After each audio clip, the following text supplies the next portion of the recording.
Il 31 maggio del 1860 a Monaco di Baviera nacque Walter Richard Sickert, illustre pittore inglese post-impressionista. Trasferitosi a Londra con la propria famiglia nel 1868,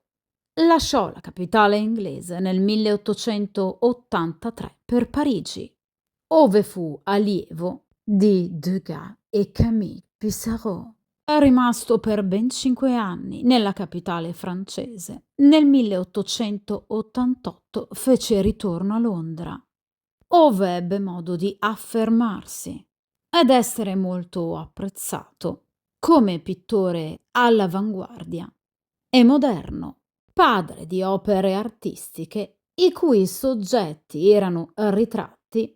nella loro quotidiana vita cittadina, dai ceti meno abbienti alla più agiata borghesia, da sfarzose serate di gala e concerti ad ambienti domestici più spogli e cupi. Le sue opere, spesso dai tratti misteriosi, crudi, esplicitamente macabri ed inquietanti, mostrano senza filtri anche la natura più squallida dell'essere umano e della vita nei bassifondi londinesi.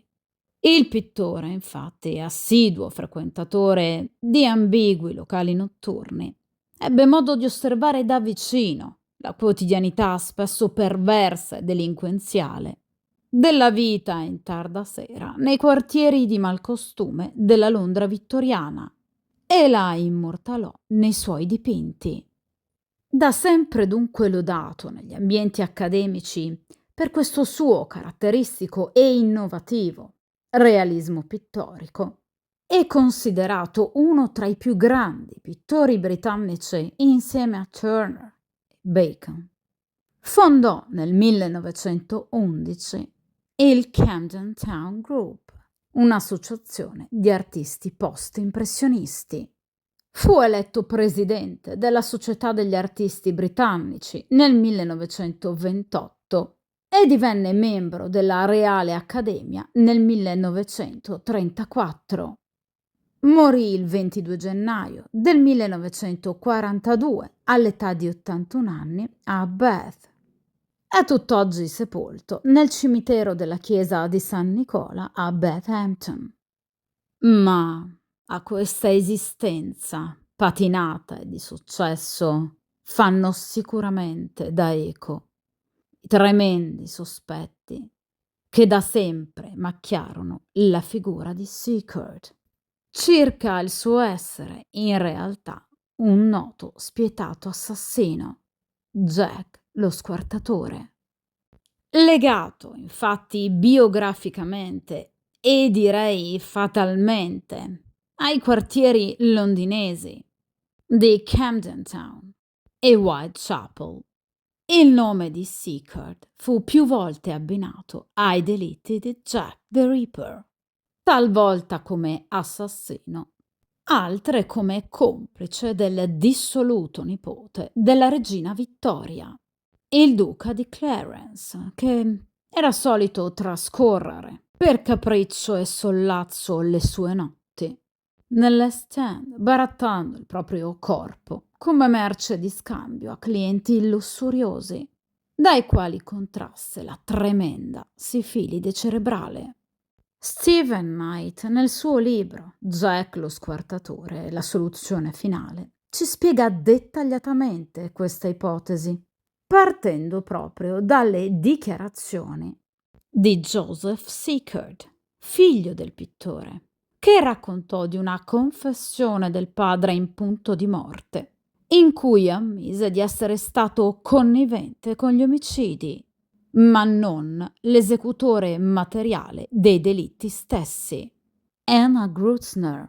una delle maggiori esperte studiose di Sickert, e Billy Ruff, storico dell'arte, sostennero però che il pittore fosse piacevolmente abituato a numerosi travestimenti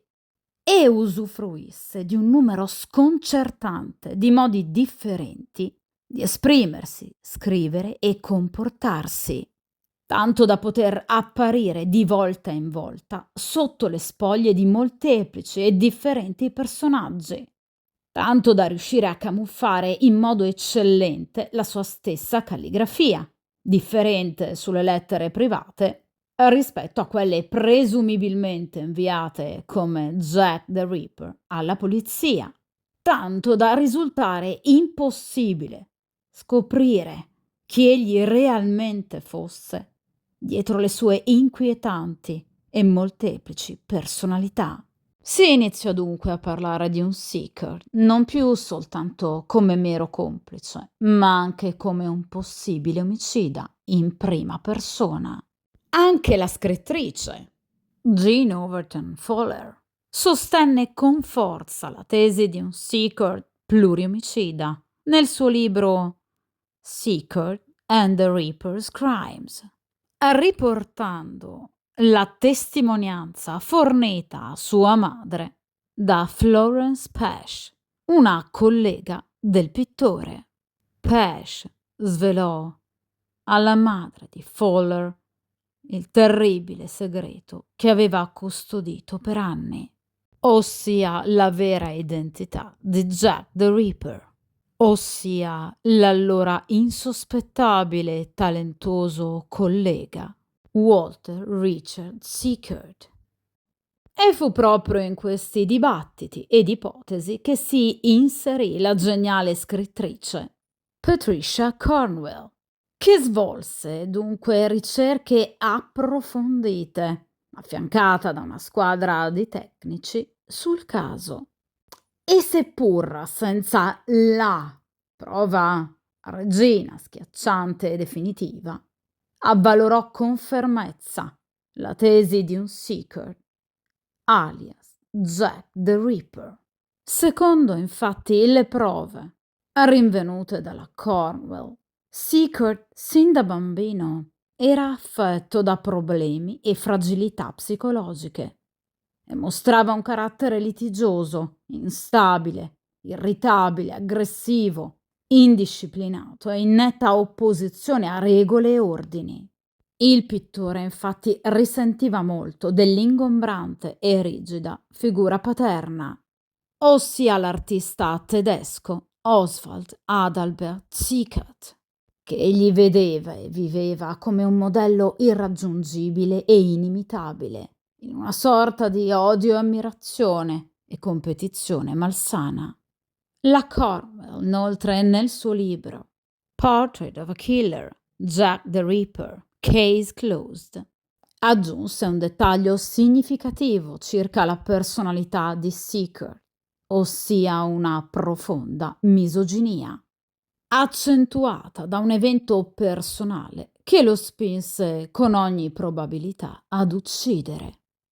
L'inizio degli omicidi, infatti, il 1888, coincide con il matrimonio del suo unico e caro amico, il pittore James Herbert Whistler, che si allontanò da Seekert anche su consiglio della neosposa. Questo evento portò al culmine massimo la rabbia latente del pittore contro le donne. Il pittore inoltre nacque con una malformazione genitale invalidante che lo costrinse a sottoporsi a castranti e mutilanti interventi chirurgici e che lo rese sterile e colmo di insicurezze e senso di inadeguatezza e impotenza nel rapporto con il gentil sesso. La Cornwell inoltre sottolinea che Seekert era solito frequentare Whitechapel e Camden Town, quartieri londinesi, teatro di tutti gli omicidi. Ricordiamo inoltre che Seekert tornò a Londra dopo gli anni a Parigi nel 1888, ossia quando furono commessi i primi atroci omicidi di Jack the Ripper,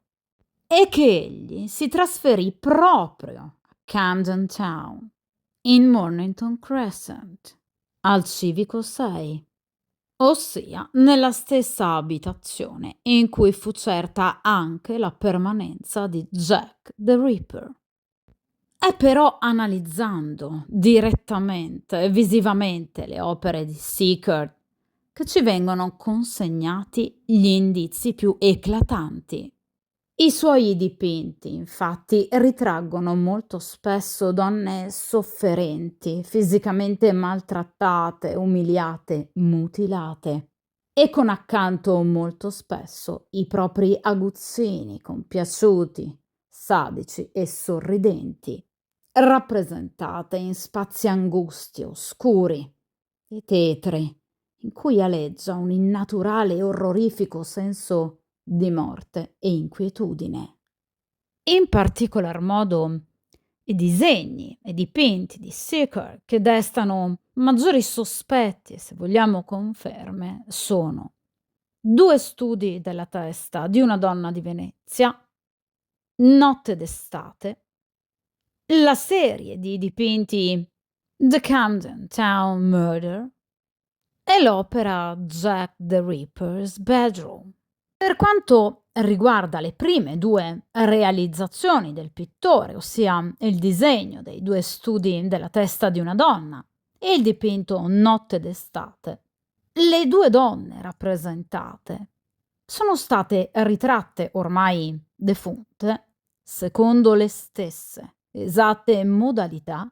in cui morì e fu ritrovata cadavere la prima vittima di Jack the Ripper, Mary Ann Nichols, ossia con due profondissimi tagli alla gola, e proprio in una notte d'estate.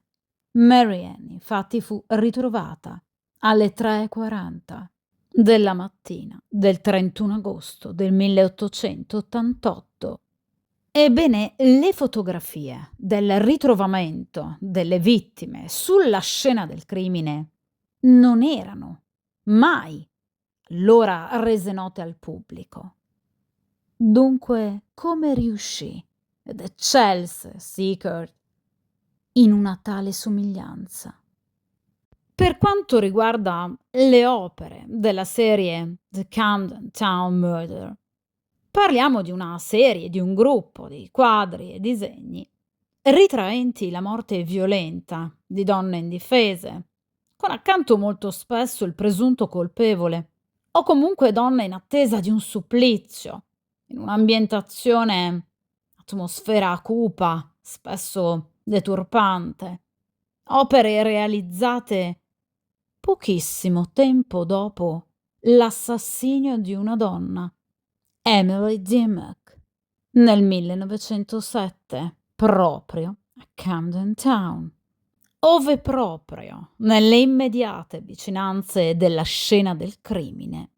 al civico 6 di Mornington Crescent, abitava il pittore. Tra questi dipinti in serie, due di essi, più di altri, ricordano l'esatto posizionamento dei cadaveri, in particolar modo arti, braccia e volto, nonché alcune fattezze fisiche, di due vittime di Jack the Ripper, ossia della quinta giovane donna uccisa dallo strangolatore orrendamente mutilata il 9 novembre del 1888, Mary Kelly, e della quarta vittima dell'assassino londinese crudelmente sfregiata il 30 settembre del 1888, Catherine Eddowes, e ribadendo il fatto che le immagini di polizia che ritraggono il ritrovamento dei corpi fossero allora escluse alla stampa, non si comprende come Sickert abbia mai potuto dipingere così perfettamente e dettagliatamente le vittime, se non avendole viste di persona sul luogo del delitto.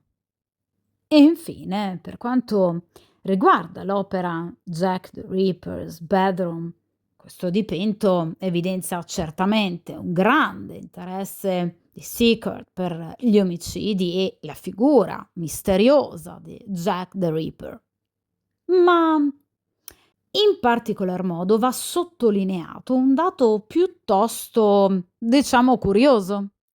ossia La stanza dipinta da Sickert e attribuita dal pittore alla camera da letto del famoso assassino era in realtà la sua camera da letto. La proprietaria dell'appartamento che il pittore affittò, appartamento ove è presente la suddetta stanza, la riconobbe infatti immediatamente all'esposizione al pubblico del quadro. E la donna in quell'occasione sostenne inoltre che nel periodo di permanenza di Seeker presso quell'abitazione lo aveva sentito più volte presentarsi ad alcune ragazze con il nome di Jack the Ripper. Ma oltre le sue stesse opere, i luoghi da lui frequentati ed un assetto caratteriale ed emotivo fortemente instabile, un ulteriore elemento di sospetto e prova circa eventuali attitudini omicidiarie di Sickert è dato proprio dalle testimonianze di chi vide le vittime negli ultimi istanti di vita. Spesso, infatti, erano ricordate in compagnia di un giovane dai capelli biondi, corporatura piuttosto esile, ma un'altezza ragguardevole. Seekert, infatti, aveva capelli chiari, carnagione candida, un aspetto magro ed era alto oltre 1,80 m. E il fatto che Seekert conoscesse le vittime, tutte di professione meretrice in Whitechapel e Camden Town, pare essere un dato piuttosto plausibile, poiché infatti il pittore aveva piena familiarità con donne di malaffare, che spesso utilizzava come modelle per i suoi dipinti. Ricordiamo inoltre che possedeva ben 3 studi segreti proprio nelle zone di Whitechapel e Camden Town, ossia ove furono compiuti tutti gli omicidi. Studi ed ambienti segreti, grazie ai quali avrebbe potuto nascondersi con facilità e celerità subito dopo un delitto. L'ultimo elemento, direi piuttosto inquietante, che ha permesso alla Cornwell di raggiungere un verdetto finale, e che permetterebbe quindi anche a noi di avere un giudizio complessivo più chiaro sulla questione, un elemento inquietante che accomunerebbe quindi il pittore all'assassino londinese è dato dall'epistolario di Jack lo squartatore,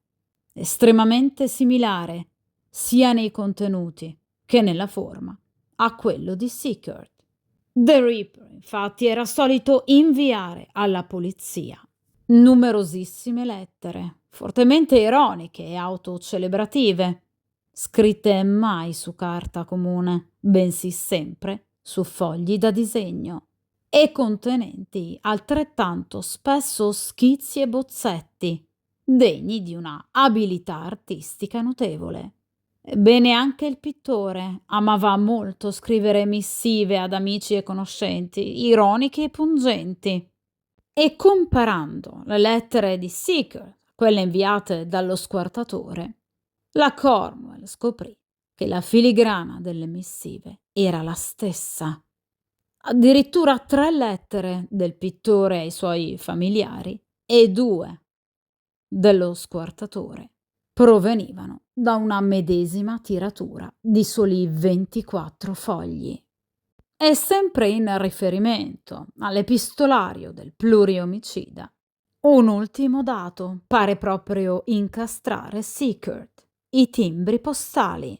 ossia le missive, le lettere, attribuite certamente a Jack the Ripper ed inviate ai commissari di polizia, furono tutte spedite dal settembre all'ottobre del 1888 e noi sappiamo che proprio in quell'anno, in quel periodo, Seekert lasciò Parigi per tornare a Londra ed aderire al New English Art Club come capogruppo degli impressionisti inglesi. Le prove, dunque, a sfavore di Seeker sono molte e dettagliate, sia come omicida in prima persona che come testimone silente e connivente di quegli efferati delitti. Senza dubbio, però, le opere d'arte dell'eccentrico ed ambiguo pittore londinese parlano da sé. Dipinti caratterizzati da pennellate veloci e brevissime che sfumano con prepotenza i contorni del corpo femminile, che ne deformano lineamenti e fisionomia, che ne colorano le carni di tonalità nero-brunastre e che ricordano tragicamente la furia di colpi con lame affilate, taglie e ferite, e che, forse, sono il testamento visivo di una stessa, unica e spietata mano.